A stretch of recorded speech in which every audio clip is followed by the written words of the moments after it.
Everyone, welcome back to the Bringing the Human Back to Human Resources podcast. Thank you so much for being here for another week. Don't forget to rate, review, and subscribe. And if you did forget, well, I just reminded you, so you're welcome. This week, I have Brett Hoogeveen with me. He is on a mission to make the world a better place to work. And I think we can all get behind that. Don't we all want work to be just amazing? Right? Like, I want it to be amazing. He is the co-founder of Better Culture, a prominent leadership development and technology firm with clients spanning from entrepreneurial startups to Fortune 500 companies.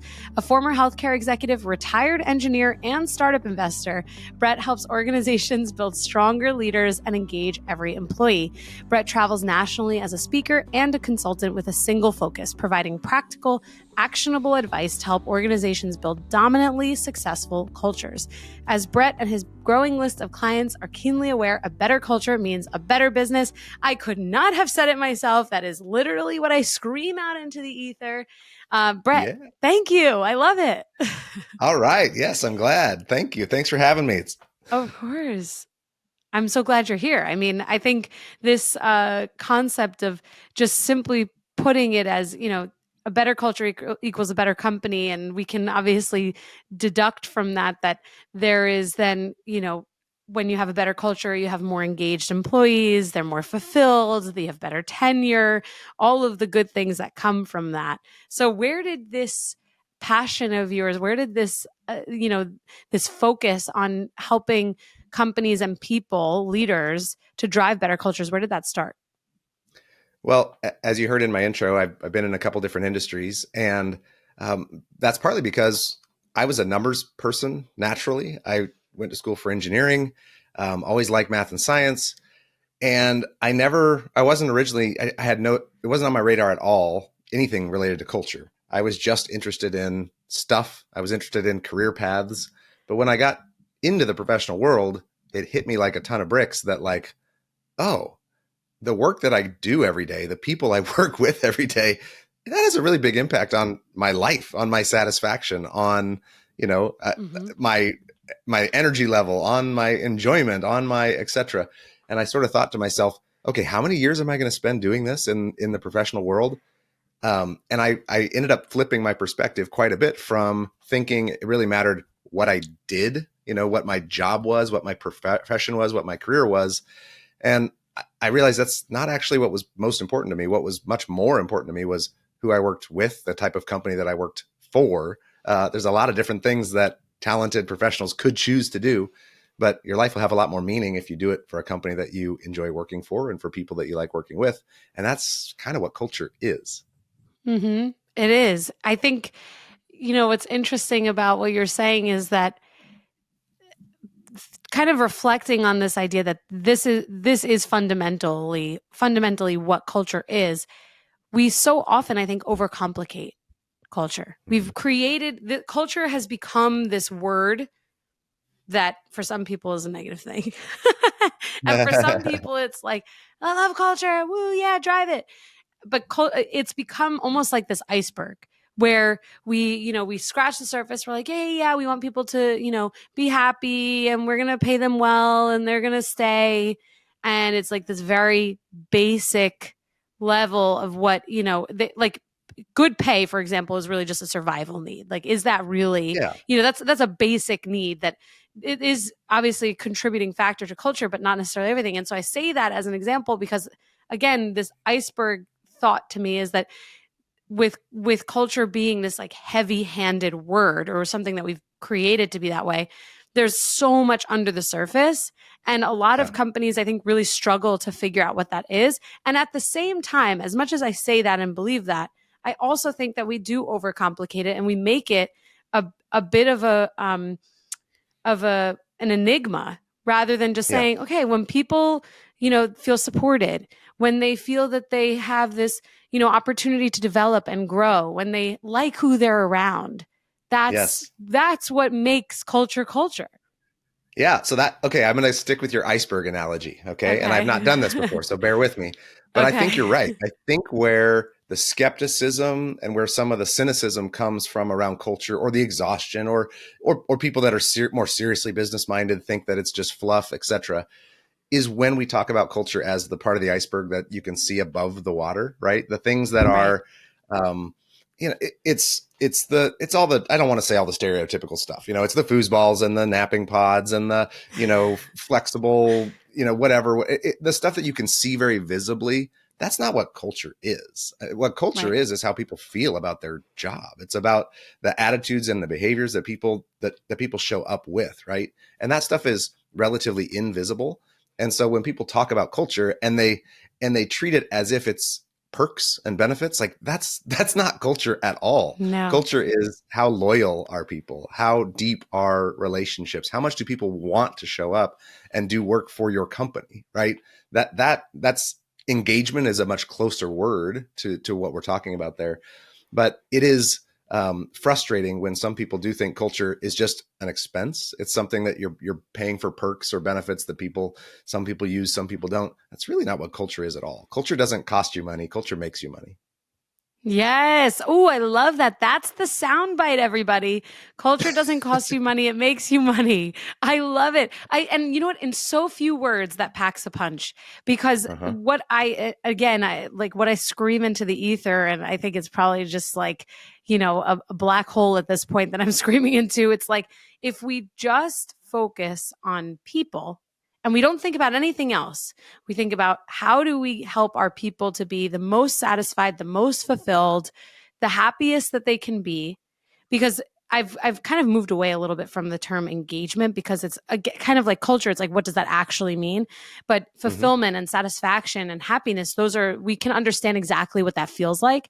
So it's like if we focus on that, then actually you're not going to have to worry about your customer satisfaction because they're going to be very satisfied because your people who are speaking with your customers, who are helping them navigate ups and downs of whatever it is that your business might support, they're going to have the satisfaction that they need because the people helping them are happy to be there and happy to help.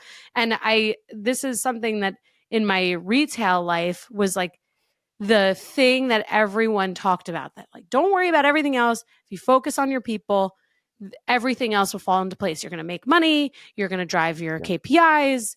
The business is going to do well. And it to me, it feels very intrinsic. And then I see in other businesses or I talk to other people and they're like, I can't figure out what it is. Like, our people are not happy.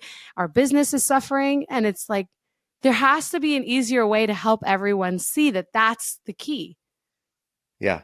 Well, I'm on a mission to do that, but it is Right. not easy, right? It's not easy. Yeah. I'm in the engagement survey business. So Better Culture, we do culture surveys and we don't even use the word engagement. I agree with you. We call them culture surveys. And Mm-hmm. I'll tell you the types of things that if you want to get a feel for where your culture is, you want to be asking questions about how proud are people of where they work? Like a measure of pride. Like that's a great thing to try to measure. Even more, it's tied to that concept of engagement, I suppose. But how appreciated do people feel? Do people feel like the organization cares about them and their success? So, if you can go in those types of directions, and so what I always do with organizations is I then say, so what's your strategy to help your employees feel more proud? What's your strategy to make sure people feel more appreciated? What's your strategy to make sure that people know that the company's invested in their success? And if you can't Mm-hmm. lay out a few things that you're doing to improve those things, then you're just letting your culture evolve by happenstance. You don't really Right. understand what culture is. If you say, Right. "Oh yeah, well we're trying to tweak our benefits so that we have a better culture," it's like that's not gonna get you a better culture. Right. Two totally different schools of thought. I mean, it is interesting going back to the iceberg analogy that perks and benefits are kind of sometimes the first things that are referenced when it comes to culture. And obviously, you see this a lot. I also think that generally speaking, people will bring up, um, opportunities for growth or recognition and appreciation, which obviously play a big role. But I think sometimes and I've even seen this in organizations that I've worked with, that there's this cart before the horse approach where it's like, okay, well, if we throw some money at this and we give people recognition awards, or we throw some money at this and we promote these people more, that will solve whatever fulfillment, satisfaction, happiness, engagement issue there might be. And in reality, that's still kind of like a band-aid approach to Mm-hmm. whatever might actually be the root cause of a lack of fulfillment and satisfaction at the organizational level, really at the individual level. So I'm curious, from your perspective with better culture, or even from clients that you've worked with, how do you help leaders who really do struggle to understand root causing culture deficits? Like, how do you get them to see a different perspective, or where do you start with them? I think you start with strategy and you start with mindset. Okay. And I'll use the example that you just shared. It's normal if employees don't feel appreciated to say, okay, let's create a little bit of a budget and let's give some awards or let's do some recognition.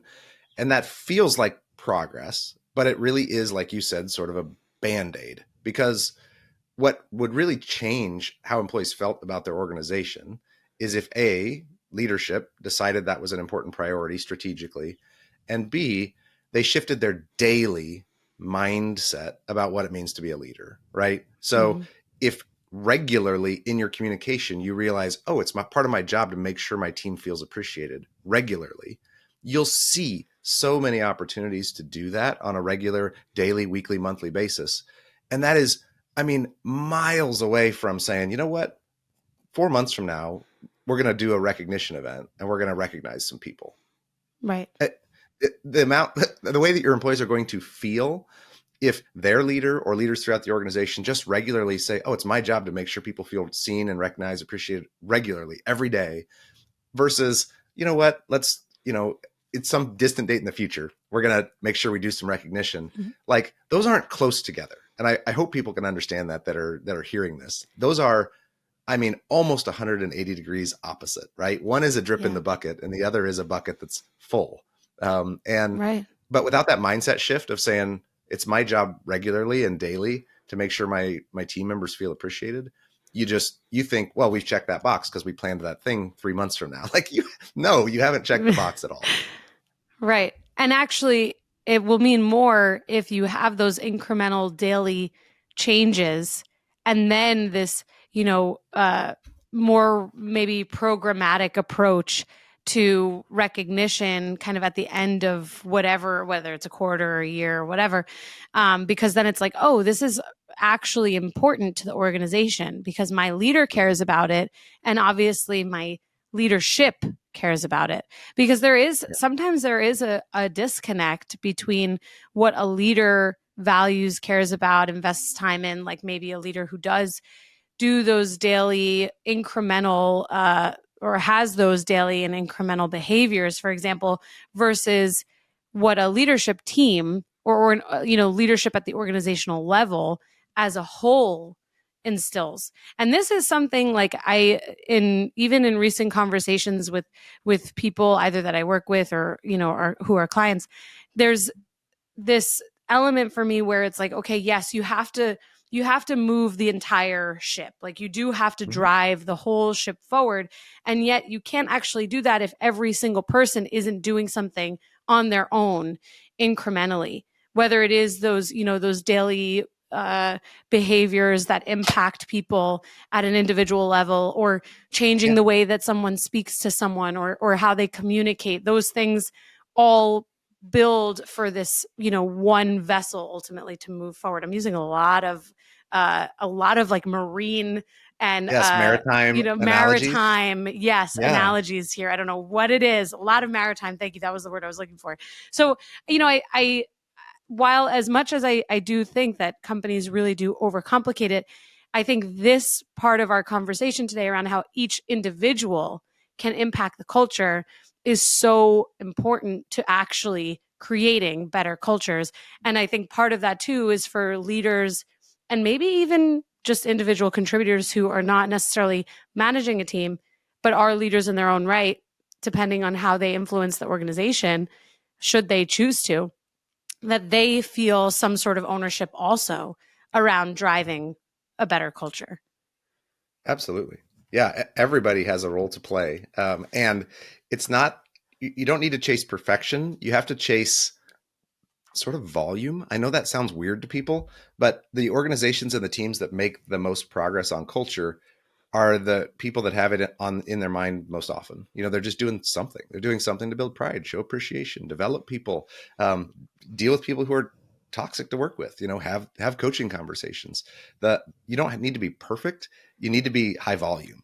And if you're a manager and you're having 50 coaching conversations in a month with your team, you're going to make way more progress than a manager that has five. You know, and Totally. so and that's back to mindset, because you see the opportunity, you know it's important, and you see the opportunity and you take it, right?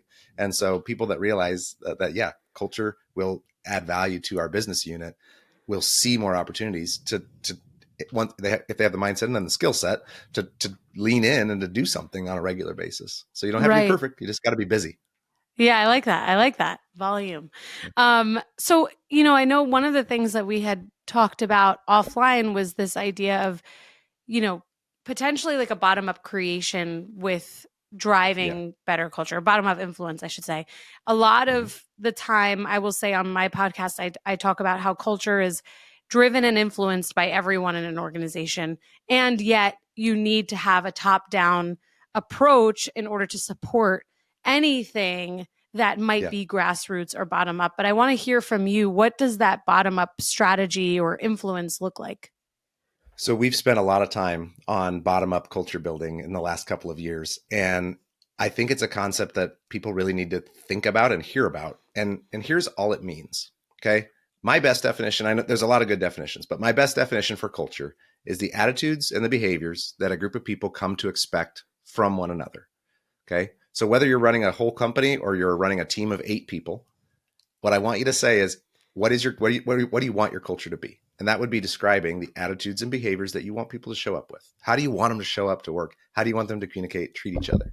Well, then if you want to have a better culture, if you want to improve it, all you have to do is get clarity on the behaviors you'd love to see and then do something to impact those on a regular basis. Okay. Just how can you help people show up with more of those things? And Traci, if you want to, we can get into an interesting conversation here about core values and Yeah. how I think, unfortunately, most organizations are getting almost no mileage out of their core values. Mm, Sometimes they're behavioral, sometimes they describe an attitude or behavior, but very seldom do I see organizations that have any actual programming that's designed to help someone live out those core values more robustly 6 months from today. Right? Their training and development program people aren't saying, if these core values describe the culture we want, and if our goal is improvement, continuous improvement, how can we help John go from from so on core value number 3 to like pretty good on core value number 3? And if we did that, we would see cultural progress. Does that make sense? yes. Yes. I think it makes a ton of sense because companies spend so much energy creating and sharing their mission and values.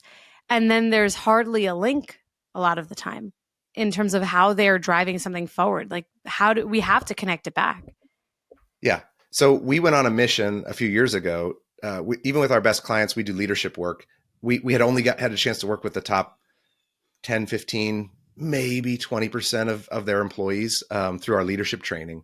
And we were relying completely on then leaders that we had worked with to build the culture with the other 80, 85% of the employee base. And we said, I wonder if there's something we could build at Better Culture where we could impact the rest of the employees directly. And so we asked ourselves, essentially, what's a universal star employee look like? What is a Mm, universal set of core values across all of our clients, best practices, research? And we ended up with a list of 20 attitudes and behaviors that we now call our 20 tenets of culture. mm. And those 20 things are correlated to, of course, cultural excellence, like to high performing cultures, to healthy teams. But the interesting thing is, if people will do more of these 20 tenets, they'll live these values better. They will be more successful and happy personally. And so we've Mm. taken that out into the marketplace and we've said, look, companies should be investing in their people to build healthier teams and cultures, but also to help their people be more successful and happy. And there's a big win-win here if we can help people live more of these attitudes and behaviors that are good for the company and good for them. Wow, I love that. So, out of curiosity, then, when when you share this approach and this like basically this toolkit with Mm-hmm. leaders, especially who are, maybe a little bit more skeptical of culture and maybe are not exactly the ones driving it forward every day. How does it resonate with them, with maybe the people who are more laggards in terms of how they adopt new ideas? So I told you I'm a math guy. I'm a numbers guy. And I Yeah. like I'm also a skeptic. So I like skeptical people. Oh. And our very first tenet, okay, out of these 20, and I'll list a few of them if you'd like, but the very first one Yeah. says be coachable. Okay, be coachable. And even the most skeptical person can't argue with me that if you have someone who is seeking new information, who wants feedback, who's asking good questions, who wants to learn and grow, that person over time is much more likely to be a high quality employee and to be a successful, happy person, right? And take this Hmm. out of the work world. Like if you, let's say you're into health and fitness, if you're coachable, you're likely to be healthier and more fit, right? Or if you Yeah, just, ah, totally. I think I know what's right, and I don't ever read a book or listen to anybody. Like you're not gonna be more. But if you get a coach, if you get a fitness instructor, like you're going to learn and grow, right? And Hmm. it's the reason most of our clients, when they're hiring, the number one thing people are looking for is people that are open to new ideas, new growth, or coachable, right? And Yeah. so we start with that. And I tell people like, we're not talking about fluffy stuff here. This is, if you can get people to be more coachable, your team will be more effective. Managers will be able to give better feedback because people will hear it. The organization will learn and grow, right? So these are not complicated topics. They're simple things. But the question Yeah. is, do employees have a growth plan that's going to help them be better in any of these areas? Right. That's so compelling because it's different from being open in my mind, because being open, Mhm. it's like, okay, well, I'm open, I'm willing to listen. But being coachable is like, not only are you willing to listen and actually hear what's being said, but you're actually willing to make changes. And Yeah. that, I think, is sometimes the hardest part of changing anything, is finding the willingness or the openness or the coachability from someone to actively and effectively make those changes. And it is really, in my mind, pretty profound, actually, because I think when organizations do struggle with culture, there is often a lack of coachability. And a lot of the Yeah. times it's at the leadership level, and a lot of the times it's outside of the leadership level, because there's effectively something in the water within an organization where it's okay to say, oh, culture is someone else's problem. Whereas Mhm. when you have someone who is more coachable, there's a shared ownership. There's a sense of accountability. There's, oh yeah, well, maybe I don't have to change, but maybe there's something that I will need to change or evolve on over time. And I think that there Yes. is there that really resonates with me a It's lot. a mindset shift to say that no, not only might you need to change, you should want to change, right? That like Right. it's a growth For the mindset, better. right? It's saying Yes, no, yes. people who are coachable are more successful. So get coachable. Right. Like, like this Right. isn't an Right. arguable thing. It's not. No. It's simple, right? You want to be a better Right. golfer. Well, you can either go swing the club the same every day or you can get some lessons and get better. This isn't Right. rocket science. Be coachable. No, totally. You'll get Totally. better. I So, love that. yeah. I recently said to a former colleague that, the definition of insanity is doing the same thing over and over again, expecting a different result.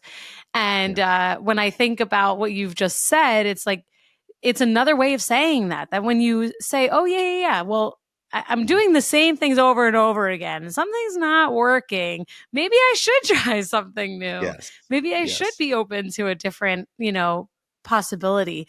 And I'm curious if in those 20 tenets of culture, if there's anything around anything around like respect and communication and or even maybe accountability, whether it's like personal accountability or team accountability.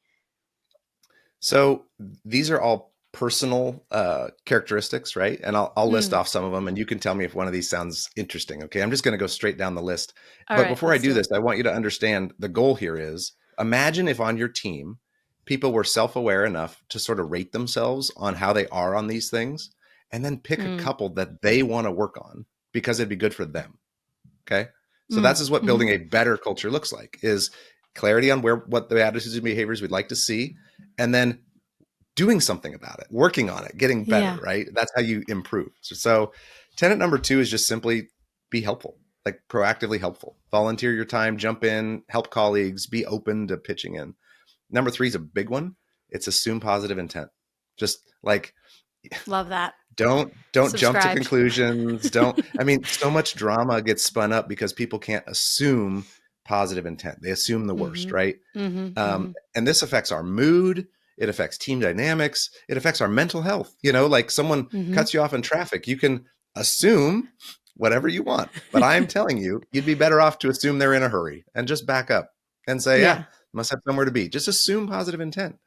Mm-hmm. It's good for you and it's good for the system. It's good for the Mm-hmm. ecosystem. It really is. Mm-hmm.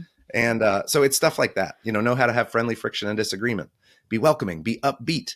Be forgiving. Okay, these are just like basic core human competencies, honestly, and they're just as helpful for you to be a good neighbor as they are for you to be a good employee. They're universal. Yeah. Yeah, I love that. And like I said, I totally subscribe to the assuming positive intent. One of my bosses in the past would always say API, assume positive intent. And I really love it because, in HR land, we'll say like seek to understand, seek to understand. But actually, assuming positive intent is exactly what that is. Like when you seek to understand, you're trying to figure out without making assumptions what that other person was doing, thinking, or feeling. And Yes. when we say assume positive intent, such a direct way of saying like, hey, drop your own ego, your own emotions, and put the best case scenario forward, the best opportunity for that person to maybe just have a reasonable excuse or explanation for why something might have happened in whatever way. So I Yeah. love that. And I can only imagine that with scratching the surface there, oh my gosh, iceberg analogy again, here it comes. Scratching the surface there, that there's so much more that people can relate to. And I wonder, do organizations that you work with, do they use this multi-tenant, like this 20 tenant tenets of culture approach to also maybe decide if people are right for their organization? Like do they see it as a tool for also identifying if there are people who are not focused on the future state? Some do, yeah.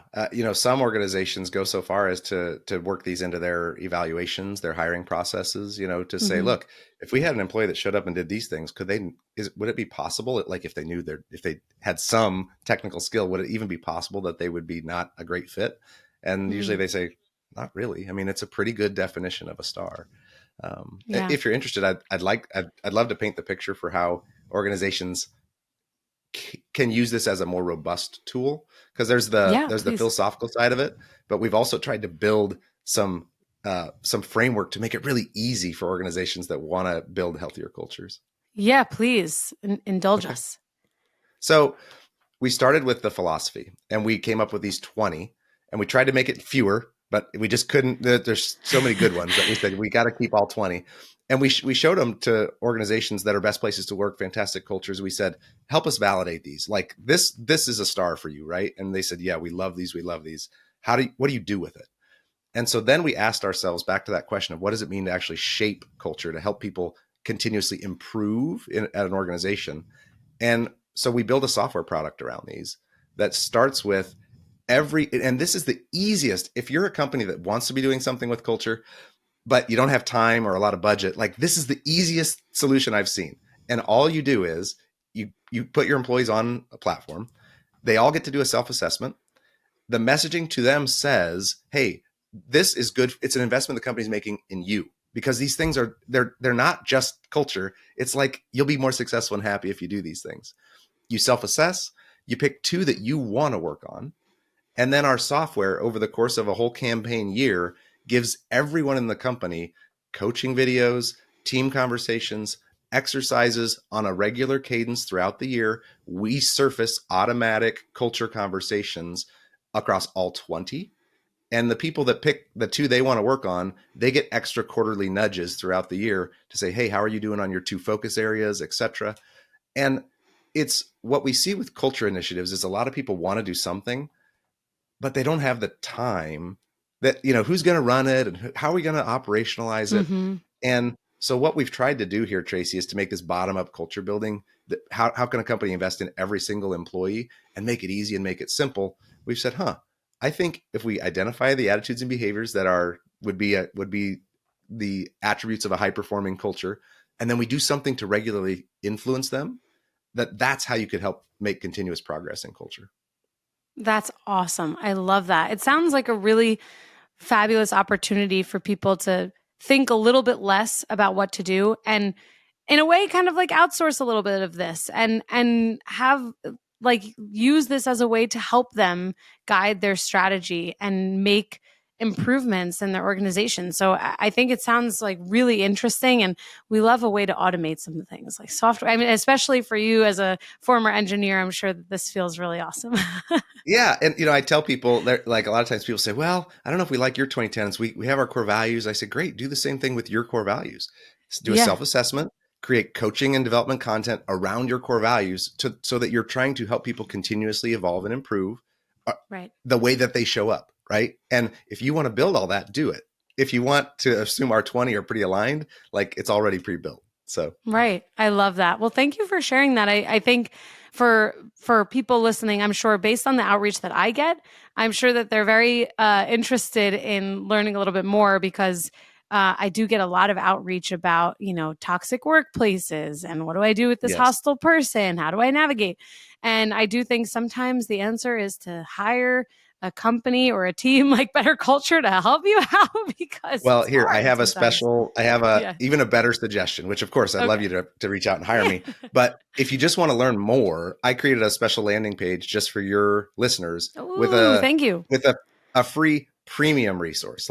So all of everything we built in 20 tenets, we took 2 of them and we put them into our culture Kickstarter pack, we call it. And so what this has in it is self-assessment videos, coaching videos, team exercises. Like you can take 2 of these 20 tenets and do everything we've ever built with your team for free. So I would just encourage people to grab that. Can I give you the URL that we put that at? Yes, absolutely. And we'll put it in the show notes too. That's amazing. Great. It's just at betterculture.com/HR Traci. And that's Traci with an I. So that's right. It is Traci with an I. Thank you. I love an accurate spelling moment of my name.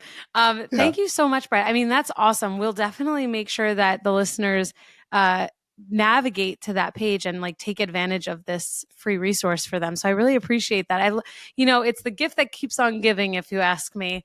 And I think that's actually probably a great place to remind the listeners where they can get connected with you, learn more about Better Culture. Of course, we want them to navigate to that landing page.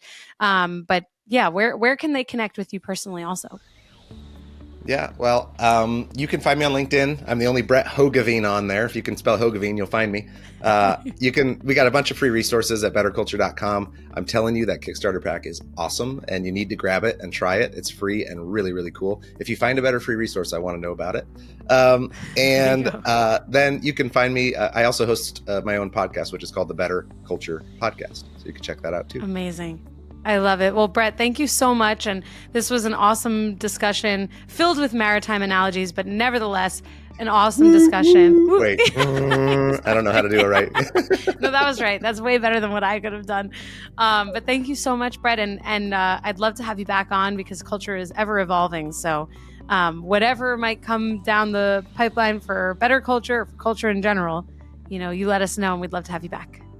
Thank you. Keep doing what you're doing too. We're making a difference, right? We're both out there trying to make the world a better place to work. That's right. We try. That's all we can do. Thanks. Hey, just before you go, don't forget to subscribe to this show so that you are the first to hear when an episode drops each week. And maybe leave a 5-star review and a comment about how much you loved this episode. Plus, if you have someone in mind who would really enjoy this episode, make sure you share it with them. Thank you so much for tuning in, and I will see you next week.